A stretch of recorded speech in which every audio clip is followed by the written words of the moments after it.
El intestino delgado es el segmento más largo del tubo digestivo, mide unos 3 metros de longitud, cuenta con 3 porciones que son el duodeno, que continúa al estómago a través del píloro, le sigue el yeyuno y finalmente el ilion, que se abre al ciego, intestino grueso, mediante la válvula iliocecal. Su función principal, la función principal del intestino delgado, es absorber los alimentos, para lo cual cuenta con la colaboración del páncreas mediante su jugo pancreático y del hígado a través de su secreción biliar. El colédoco, que es el resultado de la fusión del conducto cístico de la vesícula biliar con el conducto hepático común, transporta bilis, que es un emulsionante de las grasas, hacia el duodeno, hacia su segunda porción, igual que el conducto de Wirsum o conducto pancreático principal que transporta jugo pancreático también hacia la segunda porción del duodeno. El jugo pancreático tendrá un pH alcalino para contrarrestar la acidez del quimo gástrico y estará provisto de enzimas digestivas. Ambos llegan a la segunda porción del duodeno precisamente a nivel de la carúncula mayor o ampolla de váter. También auxilian en su función absortiva de los alimentos el sistema nervioso y gran cantidad de células epiteliales enteroendocrinas. El intestino delgado es el segmento más largo del tubo digestivo. Consta de 3 porciones, duodeno, yeyuno e ilion.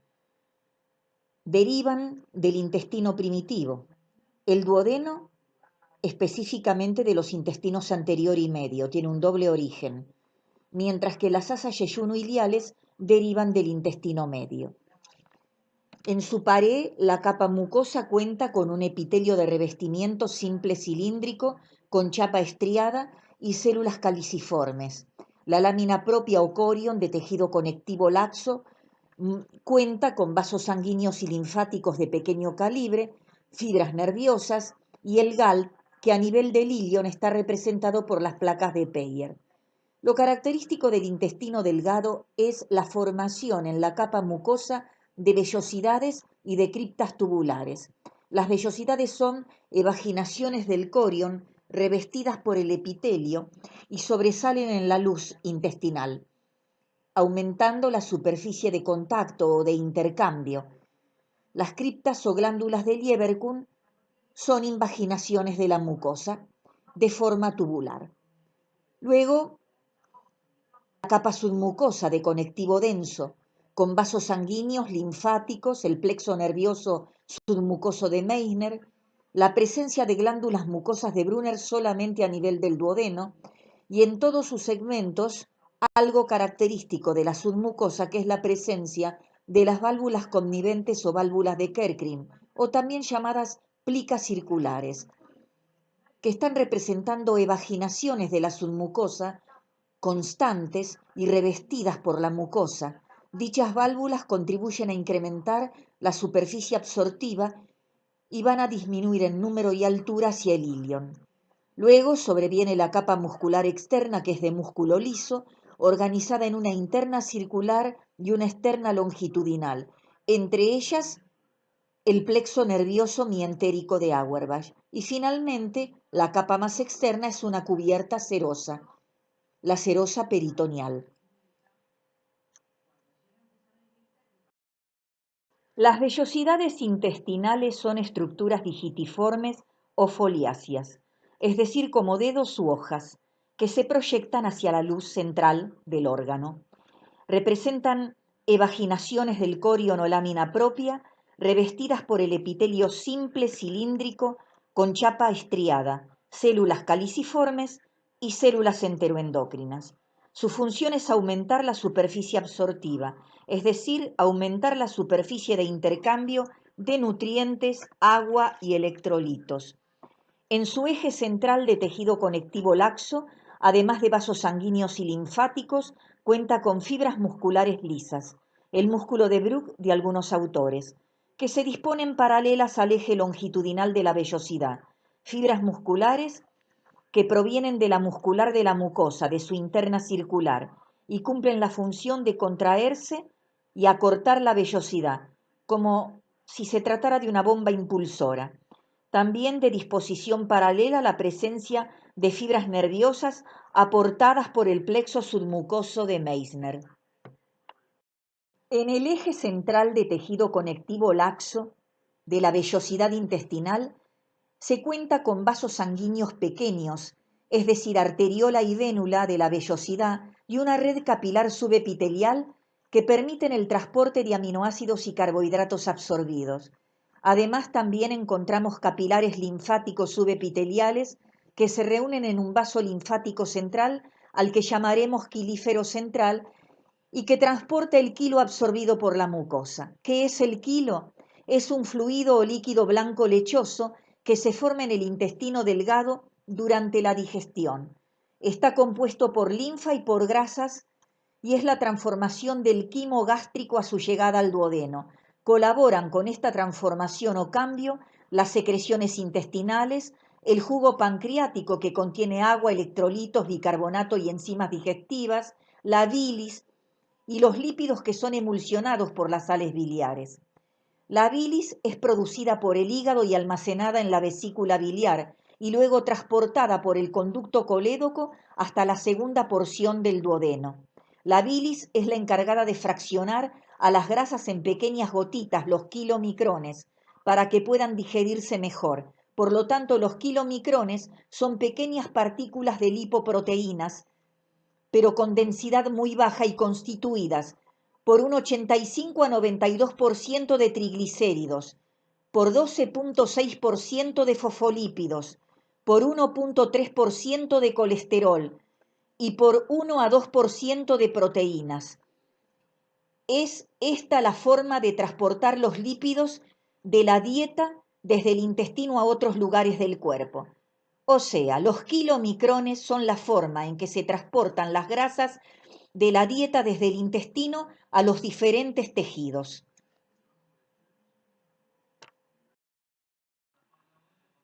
Repasemos los conceptos dados anteriormente. Con respecto al quimo gástrico, es la modificación del bolo alimenticio que descendió por el esófago y llegó a través del cardias al estómago. Sufre a nivel gástrico una primer transformación bajo la acción del jugo gástrico, especialmente a través de enzimas, como por ejemplo la pepsina, y del accionar del ácido clorhídrico. El quimo gástrico es propulsado por la contracción de la capa muscular gástrica hacia el duodeno y sufre una segunda transformación, en la que intervienen las secreciones intestinales, el jugo pancreático y la bilis, convirtiéndose el quimo gástrico en quilo, en la luz del intestino delgado. El quilo es un líquido lechoso formado por lipoproteínas de baja densidad, que van a circular por el vaso linfático central de la vellosidad, al que llamamos quilífero central. La bilis, que es producida en el hígado, almacenada en la vesícula biliar y conducida por el conducto colédoco hasta la segunda porción del duodeno, es la que bajo su acción emulsionante de las grasas fragmenta al quilo en pequeñas partículas llamadas kilomicrones para facilitar una mejor digestión.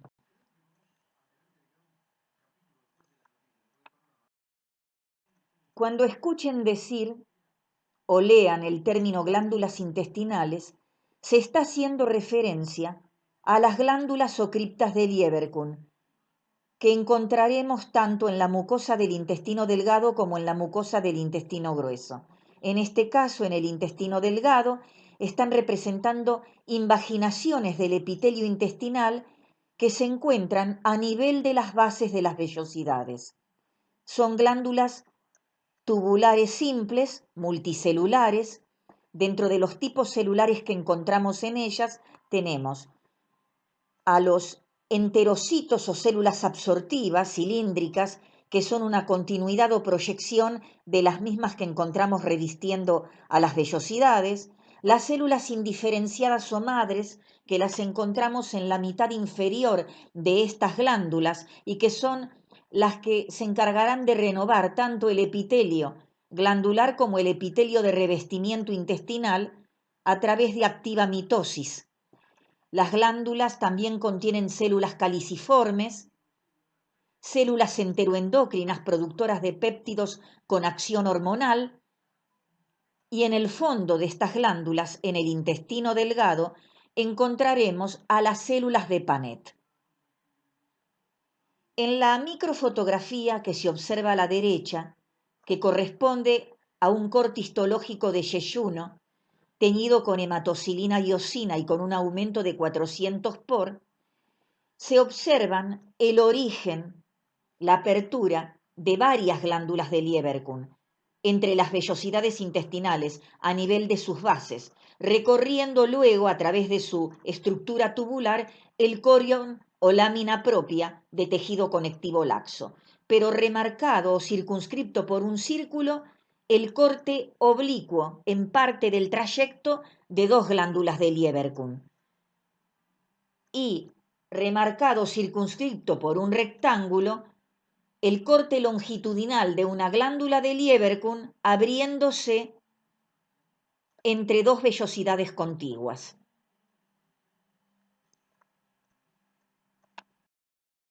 Estamos viendo una microfotografía del tubo digestivo teñida con hematocilina y eosina y con un aumento de 400 por. Arribar al diagnóstico de qué sector del tubo digestivo se trata es fácil, mirando su capa interna o mucosa, que emite proyecciones o evaginaciones hacia la luz, a las que vamos a llamar vellosidades intestinales. El único sector que las tiene es el intestino delgado. Precisamente las mismas aumentan la superficie de absorción, la superficie de intercambio. Observamos que esta vellosidad intestinal tiene un eje central de corion o lámina propia, de tejido conectivo laxo, rico en células y muy vascularizado, y que a su vez está revestido por el epitelio intestinal. Con esta técnica de tinción y observándolo a microscopio óptico, y con este aumento, solamente observamos de su múltiple celularidad en el revestimiento epitelial a dos tipos de sus células. Las caliciformes, que se presentan en su región apical muy pálidas porque sus gránulos están cargados de mucinógeno, y a las células cilíndricas, que son los enterocitos o células absortivas. Observando el tipo de vellosidad, de aspecto foliáceo, como hoja, podemos decir que se trata de un corte histológico de yeyuno. Y porque hemos observado su corion o lámina propia que carece de glándulas, no hay glándulas de Brunner, porque si las hubiera, se trataría de duodeno, y tampoco hay nódulos linfáticos, porque si estuvieran organizados en placas de Peyer, estaríamos hablando de ilion. Por lo tanto, estamos frente a un corte histológico de yeyuno teñido con hematocilina y eosina y con un aumento de 400 por. El primer recuadro, señalizado con la letra A, precisamente encuadra a una vellosidad intestinal y muestra en su eje central de corion o lámina propia unas cintas muy eosinófilas, muy rosadas, que están representando las fibras musculares lisas de la vellosidad intestinal que provienen de la interna circular de la muscular de la mucosa y que son las que provocan al contraerse el acortamiento de la vellosidad. Si observamos el otro recuadro, el que está señalizado con la letra B, estamos viendo el origen de una glándula intestinal o glándula de Lieberkühn como una invaginación tubular del epitelio intestinal.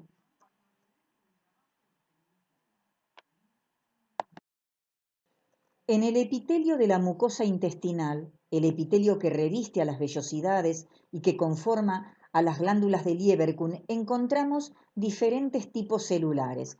Sin duda que sus células predominantes, las que están en mayor número, son los enterocitos o células absortivas. Son células altas, cilíndricas, en su superficie libre apical cuentan con microvellosidades organizadas como chapa estriada.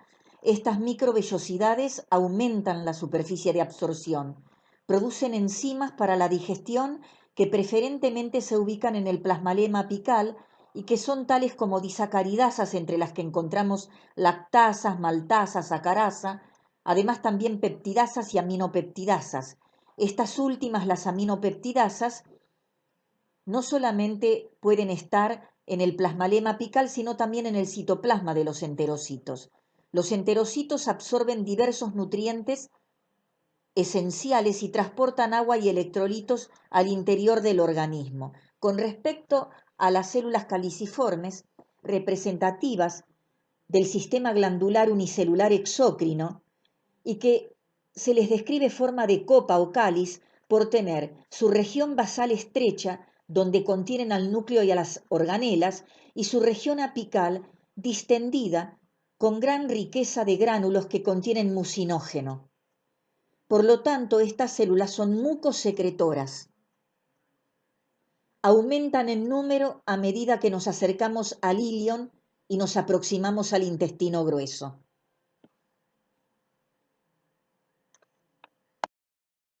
El epitelio intestinal de revestimiento y glandular cuenta también con las células madres o intermedias que se encuentran en la mitad basal de las glándulas o criptas de Lieberkühn. Son células jóvenes con gran capacidad mitótica y la capacidad de diferenciarse en cualquiera de los otros tipos celulares.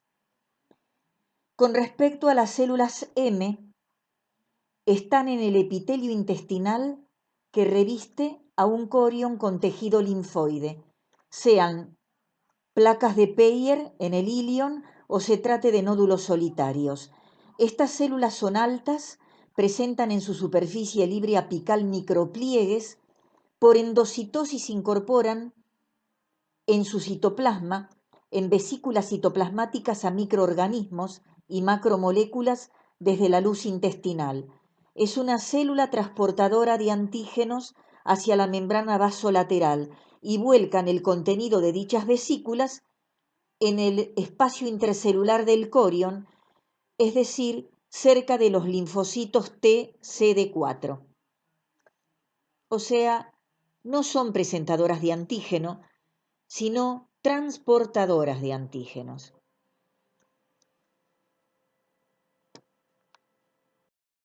Con respecto a las células de Paneth, se ubican en el fondo o base de las glándulas intestinales o de Lieberkühn, conformando grupos pequeños de células secretoras específicas.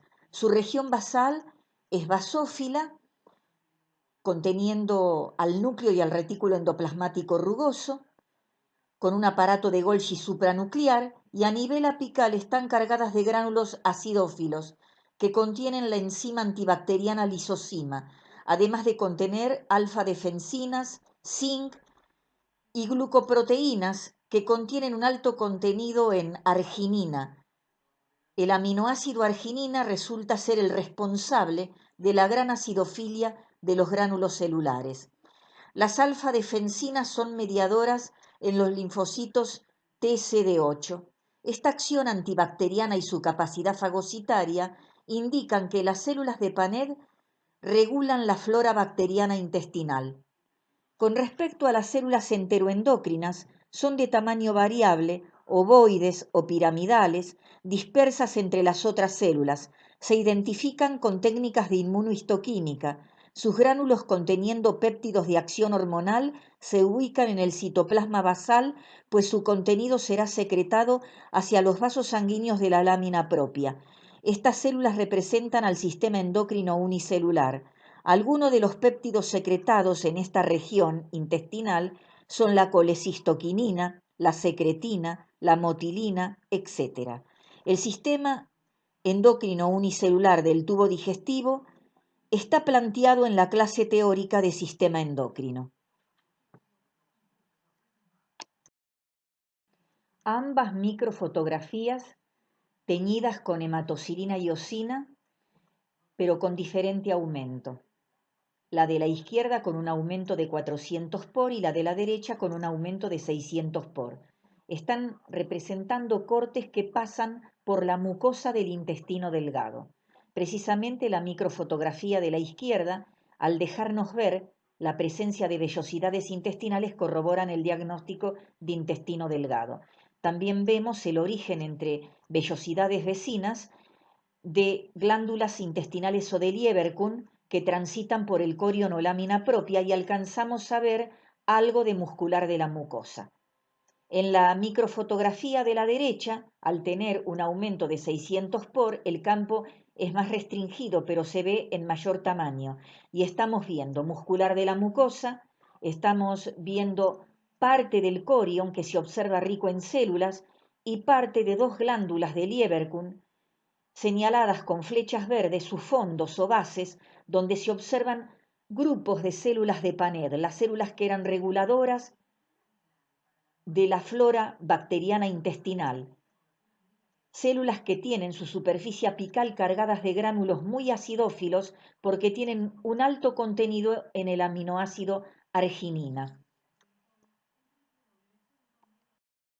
Ya había comentado que un elemento característico del intestino delgado que permite hacer diagnóstico del mismo es observar en su luz la presencia de las vellosidades intestinales. Pero hay otro elemento característico, la presencia de las válvulas de Kerckrin o válvulas conniventes o también llamadas pliegues circulares.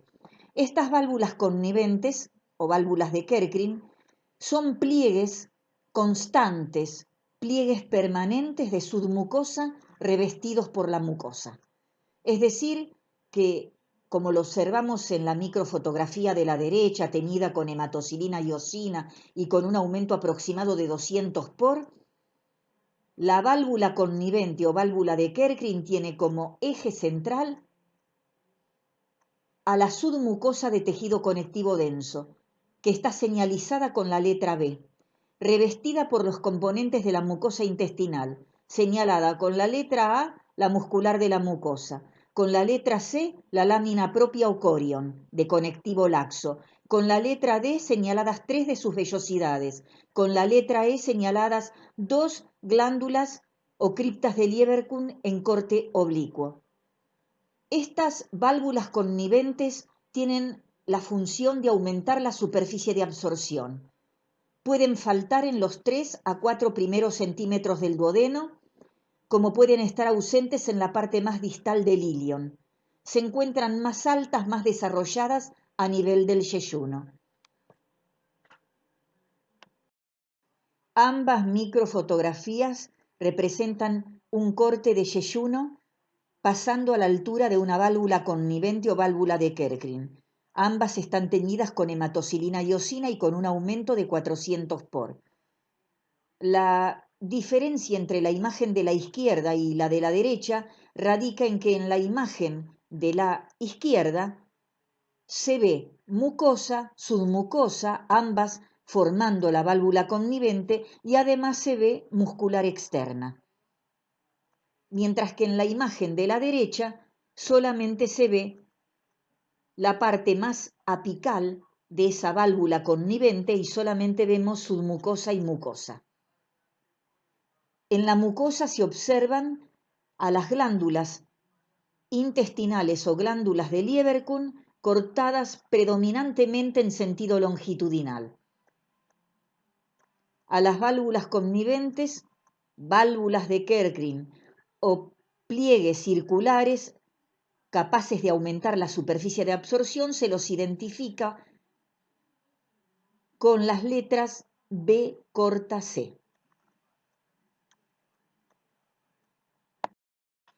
Por lo hablado hasta el momento, podemos aseverar que en el intestino delgado colaboran en aumentar la superficie de absorción elementos tales como las microvellosidades, que se organizan como chapa estriada en la superficie libre de los enterocitos en el epitelio intestinal de revestimiento, las vellosidades intestinales con su eje central de corion o lámina propia revestido por el epitelio intestinal, y las válvulas conniventes con su eje central de submucosa revestido o acompañado por mucosa. Se aumenta la superficie de contacto, la superficie de intercambio, la superficie para poder absorber más efectivamente nutrientes, agua y electrolitos. Ambas microfotografías corresponden al intestino delgado.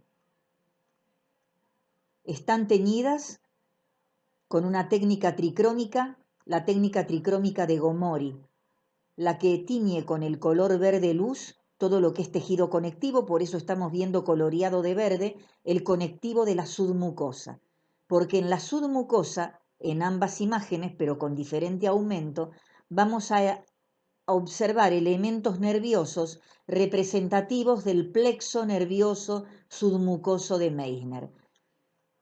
Esta imagen podría ser similar en intestino grueso.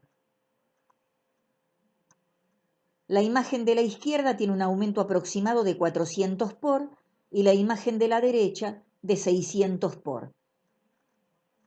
Las flechas están señalando el ganglio nervioso del plexo de Meissner a la izquierda y particularmente una neurona, un cuerpo neuronal en la imagen o microfotografía de la derecha.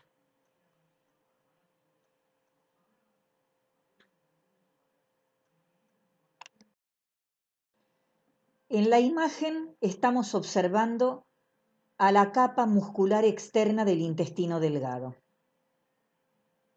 teñida con hematocilina y eosina y con un aumento aproximado de 600 por.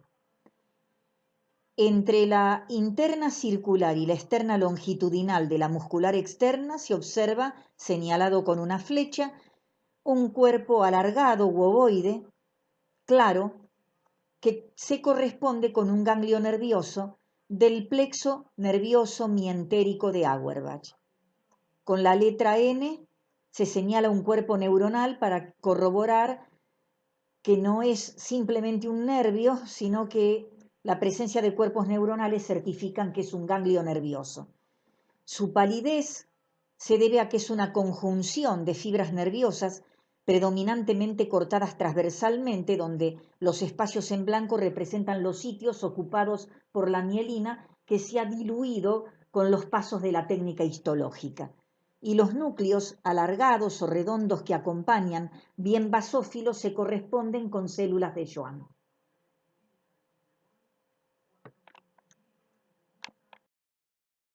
Se trata de un corte histológico de intestino delgado. Estamos observando las vellosidades que asoman a su luz y que hacen diagnóstico. La imagen está teñida con hematocilina y eosina y con un aumento de 200 por, o sea que es más bien una vista panorámica que nos permite ver su pared completa. Marcamos a la mucosa con la letra M, a la submucosa con las letras S, M y a la muscular externa con las letras M, E. La única capa que no puede señalarse porque no se observa con nitidez es la última capa, es decir, la correspondiente a la serosa peritoneal. Pero estamos en condiciones de hacer diagnóstico de cuál segmento del intestino delgado estamos viendo. Y podemos decir con certeza que estamos viendo duodeno. Podríamos hablar de el número de vellosidades, de su altura, de si son digitiformes o foliáceas. En este caso pareciera tener forma de dedo de guante, pero en realidad lo que mejor se ve y hace un diagnóstico claro de duodeno es la presencia de glándulas en su capa submucosa. Estamos viendo una capa submucosa señalizada con las letras SM, un número importante de luces que corresponden a adenómeros o porciones secretoras. Son túbulos y acinos de secreción mucosa. Es el único segmento del intestino, y particularmente del intestino delgado, que tiene glándulas en su capa submucosa. Y hacemos diagnóstico de duodeno.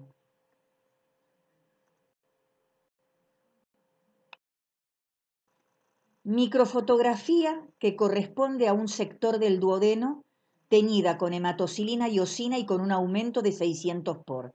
A la derecha se está viendo parte de la mucosa duodenal, no se observan las vellosidades, pero se observa parte de su corion o lámina propia identificado con las letras LP y con una gran riqueza celular, además de cortes de glándulas intestinales o glándulas de Lieberkühn en sentido oblicuo, identificadas con las letras GL, que muestran incluso en su pared células caliciformes e incluso células con citoplasma muy eosinófilo que corresponden en el fondo de esas glándulas a células de Panet. Estamos observando también la muscular de la mucosa que se identifica con las letras MM. A la submucosa que está por debajo se la identifica con las letras SM. Hay un vaso sanguíneo, particularmente un capilar sanguíneo, que atraviesa la submucosa y parte de la muscular de la mucosa, donde se observan sus núcleos endoteliales cortados a lo largo y la luz de ese capilar cargada de pequeños corpúsculos rosados que son los eritrocitos. Ese capilar se identifica con las letras CS y lo que termina de ratificar que es un corte de duodeno es en esa submucosa la presencia de adenómeros o porciones secretoras de las glándulas de Brunner identificadas con las letras G, B larga, que son acinos de secreción mucosa. Ambas microfotografías corresponden a un corte de duodeno, intestino delgado, teñidas con la técnica tricrómica de Gomori y con diferente aumento. La imagen de la izquierda con un aumento de 400 por, que nos permite tener una vista panorámica y ver completa la pared del duodeno, mientras que la imagen de la derecha está con un aumento de 600 por y se restringe la imagen particularmente al área de la submucosa, para poder ver en ella lo que hace diagnóstico de duodeno, que es la presencia de las glándulas de Brunner, glándulas exócrinas, túbulo-acinosas de secreción mucosa, que se encuentran en plena submucosa y contrastando o separadas mediante la muscular de la mucosa que se identifica con las letras MM, de las glándulas del corion de la mucosa, que son las glándulas de Lieberkühn, identificadas con las letras GL, que presentan en su epitelio secretor a las células caliciformes.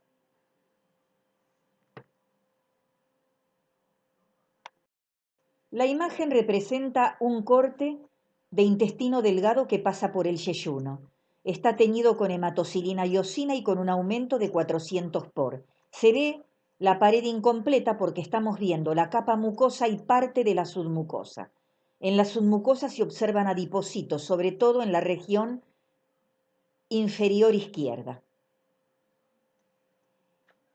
La falta o la ausencia de glándulas de Brunner de secreción mucosa en la capa submucosa descartan duodeno. La ausencia o falta en su corion y en su submucosa de nódulos linfáticos conformando las placas de Peyer descartan ilion. Llegamos al diagnóstico de yeyuno, pero lo podríamos precisar aún más observando sus vellosidades, que se ven considerablemente altas, de aspecto foliáceo, con un incremento de las células caliciformes que forman su epitelio de revestimiento. Así que concluimos en que es un corte histológico que pasa por yeyuno.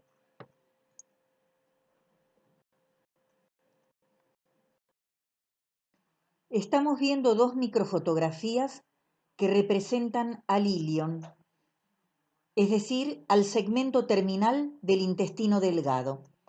Se trata de dos cortes transversales de ilio, ambas imágenes con un aumento de 100 por, pero el corte de la izquierda teñido con hematocilina y eosina y el de la derecha con la técnica tricrómica de Mason.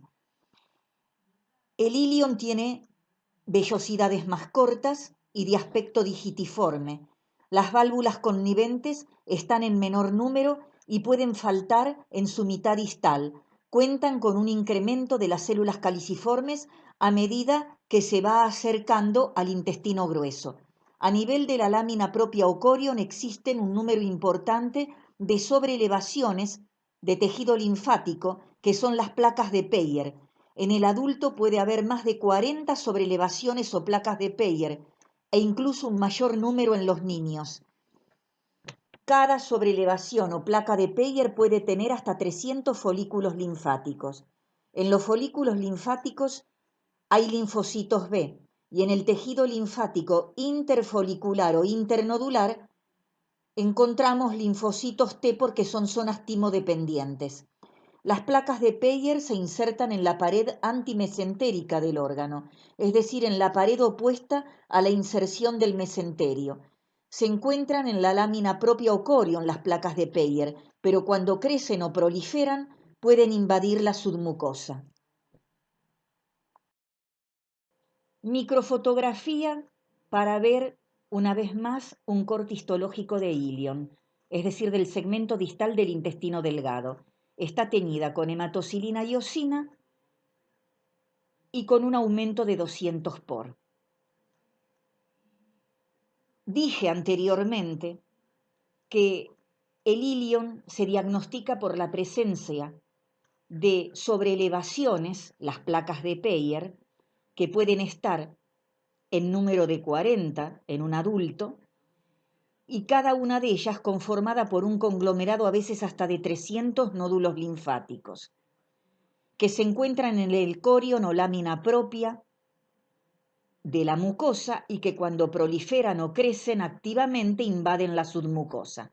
A ese nivel las vellosidades son más cortas.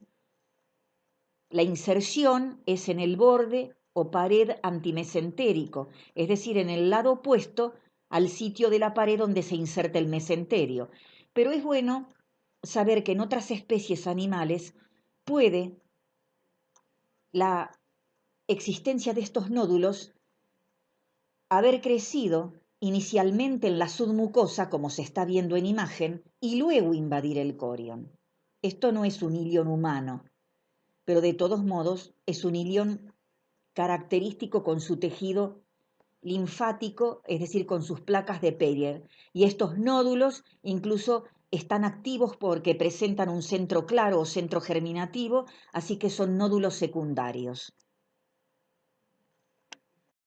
El cuadro nos permite distinguir algunas diferencias existentes entre los distintos segmentos del intestino delgado, es decir, entre duodeno, yeyuno e ilion.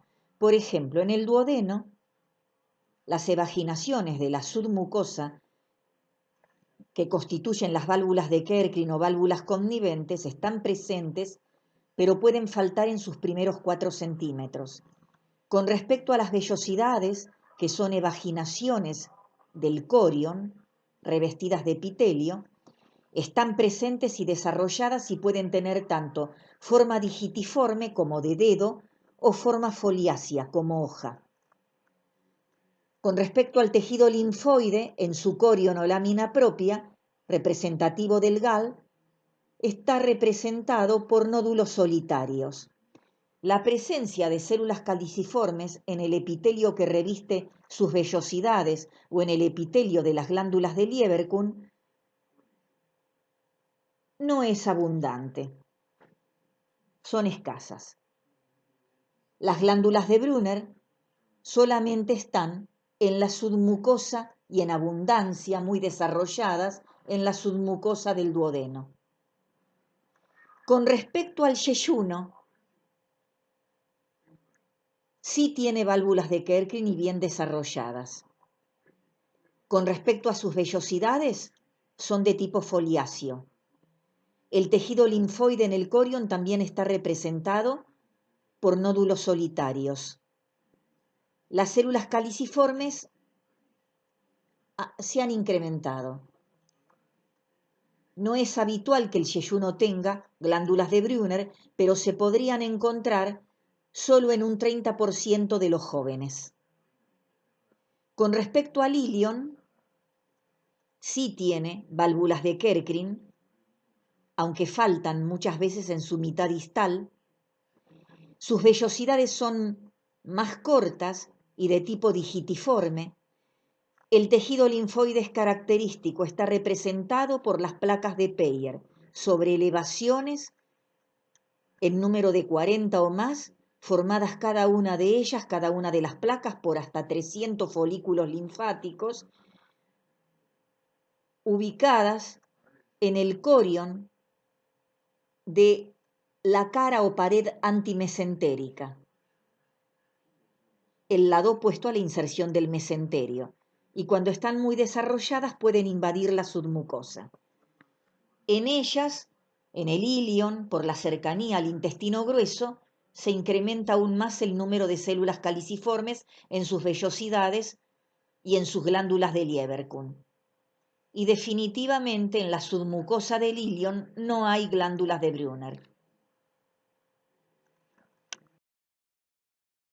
El intestino grueso mide aproximadamente 1,40 m de longitud y está conformado por varios segmentos que comienzan abajo y a la derecha, en el área que semiológicamente conocemos como fosa ilíaca derecha. Allí comienza por un anexo del ciego, que es el apéndice de menor calibre.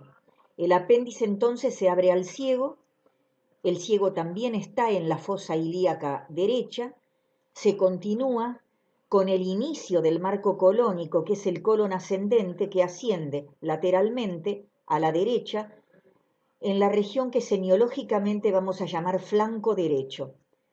Llega arriba a la derecha, que semiológicamente se conoce como hipocondrio derecho, y se acoda, formando el ángulo hepático del colon. A partir de este momento va a adquirir un trayecto transversal, atravesando, recorriendo el abdomen por arriba, de derecha a izquierda, y va a llamarse colon transverso. Cuando el colon transverso llega arriba y a la izquierda, en el área del hipocondrio izquierdo, se acoda para formar el ángulo esplénico del colon, por su cercanía con el vaso. Luego desciende y se continúa por el flanco izquierdo como colon descendente. A nivel de la fosa ilíaca izquierda, es decir, abajo y a la izquierda, ese colon descendente se continúa como colon sigmoides, que finalmente se continuará con el recto, y el recto saldrá o se comunicará con el exterior a través del conducto o canal anal. Con respecto a lo más característico del intestino grueso, el apéndice, el ciego, el colon ascendente y el tercio proximal del colon transverso derivan del intestino medio, con exactitud de la rama caudal del asa intestinal primitiva, mientras que el tercio distal del colon transverso, el colon descendente, el colon sigmoides, el recto y el conducto o canal anal derivan del intestino posterior. El colon transverso, como a lo largo de todo el tubo digestivo, consta de una pared con 4 capas. Su capa más interna, la capa mucosa, cuenta con un epitelio de revestimiento que se invagina formando glándulas intestinales o glándulas de Lieberkühn, que transitan por su corion o lámina propia, y además cuenta con una muscular de la mucosa. En este corion o lámina propia de tejido conectivo laxo, las glándulas son rectas y más largas o profundas. En las mismas se ha incrementado notoriamente el número de células caliciformes, con excepción del apéndice, donde han disminuido. El epitelio de revestimiento y glandular cuenta con entonces enterocitos o células absortivas, células caliciformes que se han incrementado notoriamente, células M, células indiferenciadas y células enteroendocrinas. Luego observamos una capa submucosa. En esa capa submucosa, como a lo largo de todo el tubo digestivo, contamos con un plexo nervioso, que es el plexo submucoso de Meissner. La capa submucosa es de tejido conectivo denso con presencia de adipocitos. Luego la tercer capa, que es la capa muscular externa, organizada como interna circular, y la externa en todo el marco colónico, forma 3 bandas o tenias, pero en el recto y en el apéndice la externa es longitudinal como lo era en el intestino delgado.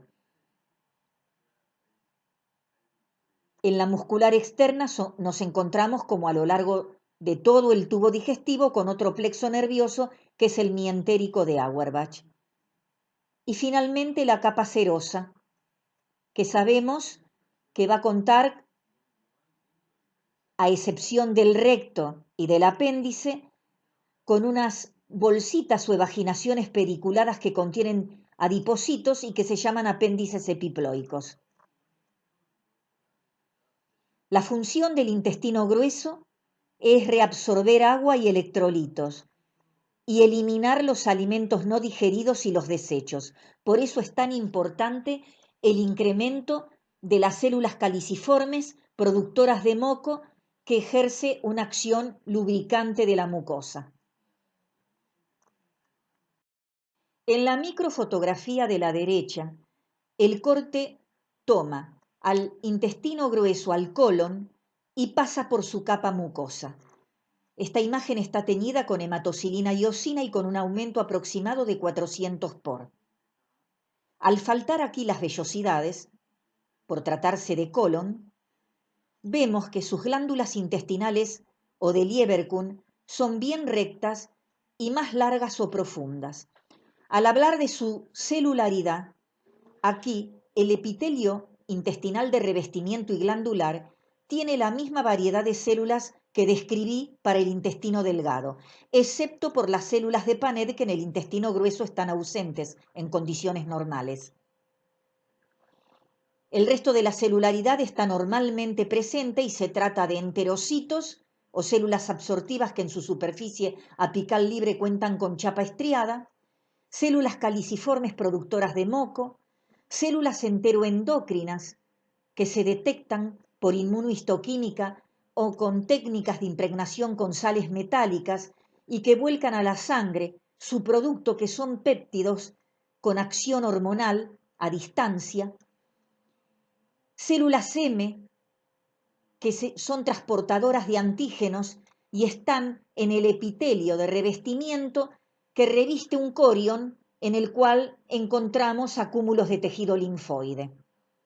Además de células jóvenes indiferenciadas o células madres, capacitadas para renovar tanto el epitelio de revestimiento como el glandular con activa mitosis. En la misma imagen se marca con el número 1 el sitio libre apical del enterocito donde se ubicarían las microvellosidades. Obviamente no se ven porque para ser vistas las microvellosidades deberíamos observarlas a microscopio electrónico. Con el número 2 se señala una célula caliciforme, productora de moco. Con el número 3 se señala el corion o lámina propia de tejido conectivo laxo rico en células. Con el número 4 se señala la muscular de la mucosa de músculo liso. Con el número 5 se señala un grupo de enterocitos. Con el número 6 se está abarcando la longitud o altura de una glándula de Lieberkühn en particular. La imagen corresponde a un corte de colon teñida con la técnica tricrómica de Mallory Hassan y con un aumento de 400 por. El Mallory va a teñir con el azul de anilina, de este color celeste azulado, todo lo que es tejido conectivo, o sea, el corion o lámina propia de la mucosa y la submucosa. Hay 3 datos característicos de este intestino grueso: la ausencia de vellosidades, la profundización de sus glándulas de Lieberkühn y el notorio aumento del número de células caliciformes. La imagen representa un corte de colon, intestino grueso, teñido con hematocilina y eosina y con un aumento de 400 por, y muestra su capa interna o mucosa y su capa submucosa. La capa mucosa identificada con la letra M, la capa submucosa identificada con las letras S, M. En la capa mucosa se observan muy bien, recorriendo el corion o lámina propia, las glándulas de Lieberkühn. Las que están en corte longitudinal permiten ver lo profundas y extensas que son. Hay algunos grupos que están en corte oblicuo y transversal. Una delicada banda eosinófila por debajo del corion glandular representa la muscular de la mucosa. Con respecto a la submucosa, de tejido conectivo denso pero con presencia de grupos de adipocitos que están señalizados con las letras A, D, y con la presencia de vasos sanguíneos de pequeño y mediano calibre, representados con las letras B corta S, presenta en su margen derecha un nódulo linfático identificado con las letras NL, que incluso presenta una zona más clara o centro germinativo central, y que está representando al GAL, es decir, al tejido linfático asociado al tubo digestivo. El apéndice es un anexo del ciego. Topográficamente lo encontramos en la región inferior derecha del abdomen, lo que conocemos como fosa ilíaca derecha. Deriva del intestino medio, dato que ya había mencionado al hablar de las generalidades del intestino grueso. Con respecto a su capa mucosa o interna, su epitelio de revestimiento, es decir, el epitelio intestinal superficial y glandular, cuenta con la misma tipología de células que hemos descrito en las generalidades de intestino grueso.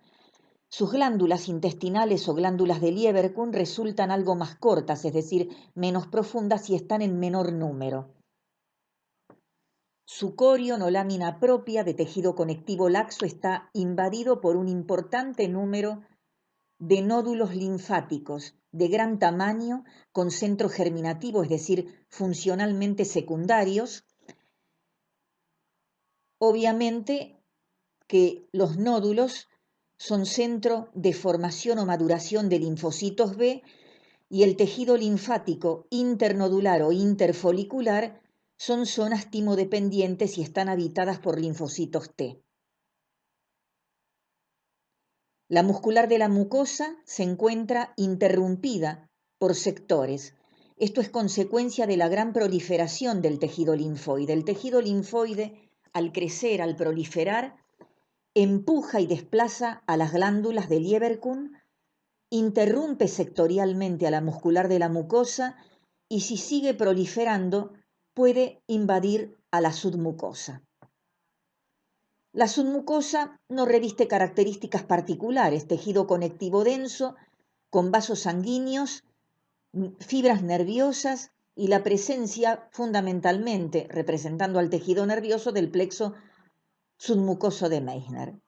Con respecto a la muscular externa del apéndice, no tiene tenias, es decir, que su muscular externa va a tener una interna circular y su externa va a ser de disposición longitudinal, como ocurre también en el recto y como ocurre en el intestino delgado.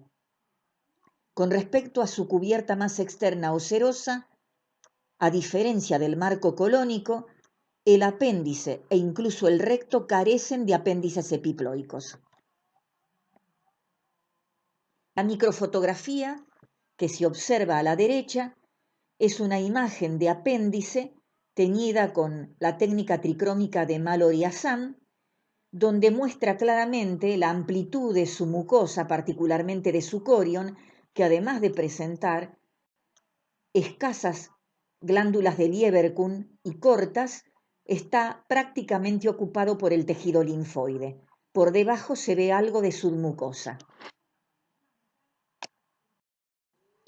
Apéndice. Y vemos dos microfotografías que muestran el apéndice, ambas teñidas con la técnica de hematoxilina y eosina. La de la izquierda con menor aumento, un aumento aproximado de 100 por. Es una vista general donde el apéndice está cortado transversalmente, y lo que más se destaca de su pared es la intensa vasofilia provocada fundamentalmente por el tejido linfoide, por la presencia de folículos o nódulos linfáticos secundarios en su corion. Con respecto a la imagen de la derecha, con un aumento mayor de 400 por, muestra escasas glándulas de Lieberkühn en corte longitudinal, algunas y otras en corte oblicuo, pero la mayor parte, la mayor extensión de su corion está ocupado por nódulos linfáticos, de los cuales se observa casi centralmente en la imagen uno de ellos. Precisamente la presencia del tejido linfático, representado por nódulos y por tejido internodular, es lo más característico del apéndice.